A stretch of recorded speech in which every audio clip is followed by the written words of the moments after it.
Halo, perkenalkan nama saya Miranda Gultom. Saya perwakilan dari kelompok 6. Pada kali ini kelompok kami akan menjelaskan materi mengenai implementasi gaya-gaya kepemimpinan dalam penyelesaian permasalahan organisasi. Gaya yang pertama yaitu implementasi gaya kepemimpinan autokratis dalam penyelesaian permasalahan organisasi. Pemimpin sangat domain terhadap setiap pengambilan keputusan dan setiap kebijakan, peraturan, prosedur diambil dari idenya sendiri. Kepemimpinan jenis ini memusatkan kekuasaan pada dirinya sendiri. Yang kedua ialah implementasi gaya kepemimpinan demokratis dalam penyelesaian permasalahan organisasi.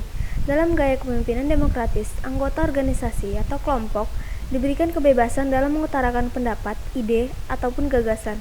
Atasan lebih menonjolkan kesederajatan dan sering melakukan interaksi, konsultasi atau musyawarah dengan bawahan sebelum mengambil keputusan. Yang ketiga adalah implementasi gaya kepemimpinan konsultatif dalam penyelesaian permasalahan organisasi. Keterlibatan bawahan dalam hal ini, anak buah sangat besar dalam proses pengambilan keputusan hingga apapun yang ditentukan oleh atasan. Namun, penerapan gaya kepemimpinan konsultatif ini lebih kepada atasan yang meminta pendapat bawahan atas keputusan yang akan diambil. Yang keempat adalah implementasi gaya kepemimpinan delegator dalam penyelesaian permasalahan organisasi. Para bawahan dituntut untuk membereskan sesuai dengan cara mereka dan termasuk tenggat waktu mereka sendiri. Gaya kepemimpinan seperti ini digunakan untuk membuat keputusan dan bekerja. Yang kelima adalah implementasi gaya kepemimpinan partisipatif dalam penyelesaian permasalahan organisasi. Sharing dalam pemecahan masalah dengan bawahan dengan melakukan konsultasi dengan bawahan sebelum melakukan keputusan. Kepemimpinan partisipatif berhubungan dengan penggunaan berbagai prosedur keputusan yang memperbolehkan pengaruh orang lain mempengaruhi keputusan pemimpin. Yang keenam adalah implementasi gaya kepemimpinan instruktif dalam penyelesaian permasalahan organisasi.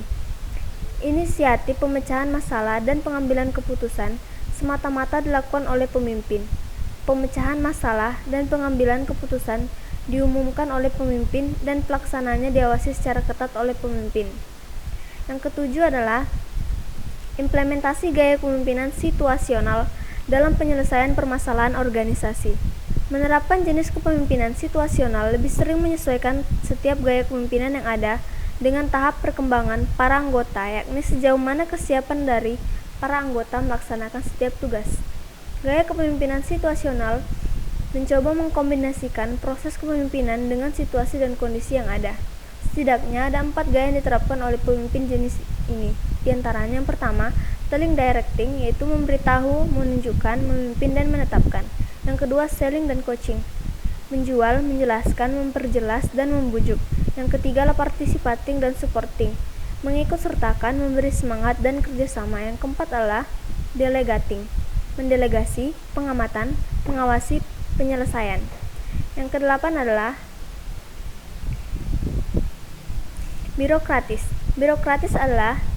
Birokratis itu implementasi gaya kepemimpinan birokratis dalam penyelesaian permasalahan organisasi. Keputusan yang berpusat pada atasan, biasanya semua keputusan yang dibuat dan berkaitan dengan pekerjaan akan ditentukan oleh atasan. Sekian dari kelompok kami, terima kasih.